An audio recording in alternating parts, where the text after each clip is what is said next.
Assalamualaikum warahmatullahi wabarakatuh. Di sini saya Amara Salsabila Saputri, NIM 51912110117, ingin menjawab jawaban UAS BK Industri dan Organisasi. Untuk soal nomor 1, bagaimana HRD menyikapi kalau perusahaannya terlibat pailit atau bangkrut, dan bagaimana juga sikap HRD bertindak jika ribuan karyawan dirumahkan.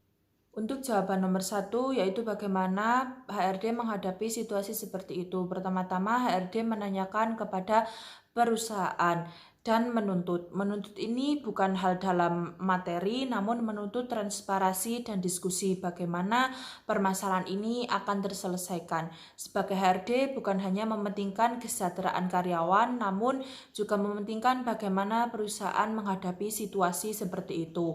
Dan untuk permasalahan karyawan ribuan yang dirumahkan, yaitu mereka harus tetap mendapatkan kompensasi atau tunjangan karena sudah tercatat dalam kontrak kerja. Jika mereka masih dalam kontrak kerja namun di PHK karena perusahaan terlibat pailit, mereka harus tetap mendapatkan kompensasi atau tunjangan atau pesangon, karena itu juga sudah diatur dalam peraturan pemerintah bahwasannya karyawan yang seperti itu mereka harus tetap mendapatkan pesangon, UPMK, dan UPH.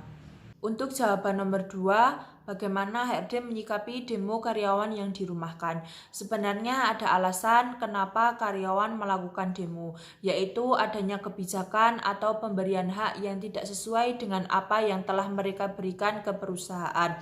Seperti kasus ini, jika karyawan dirumahkan dan perusahaan telah memberikan kompensasi atau tunjangan yang sesuai peraturan pemerintah, dan jika karyawan masih terus menuntut lebih, maka perusahaan bisa menolaknya.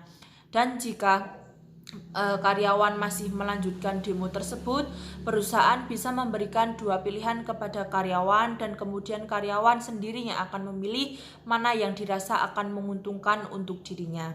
Untuk jawaban nomor 3, pertama, mengamati dahulu mana kebutuhan perusahaan yang kurang mengenai posisi karyawan di mana ia akan ditempatkan.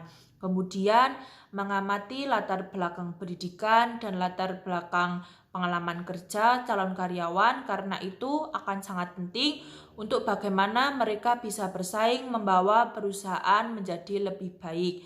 Dan yang terpenting, merekrut karyawan sesuai bidang dan sesuai dengan kebutuhan perusahaan. Kemudian memberikan tes kompetisi. Tes ini bisa untuk menentukan bagaimana nantinya karyawan yang sudah diterima akan bekerja sesuai dengan bidang kemampuannya.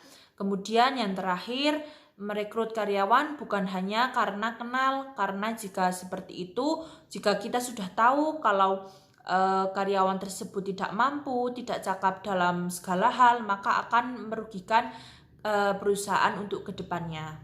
Jawaban nomor 4, meninjau setiap tahun kompensasi dan tunjangan untuk karyawan dan terus berusaha memberikan bagaimana tren-tren dalam masing-masing bidang industri. Kemudian menanyakan apa yang karyawan sedang butuhkan atau inginkan dalam hal fasilitas agar membuat karyawan itu merasa nyaman dalam bekerja, dan terus berkomunikasi dengan karyawan agar mendapatkan feedback yang baik. Kemudian berikanlah reward kepada karyawan jika mereka mampu bersaing, seperti memberikan kenaikan jabatan.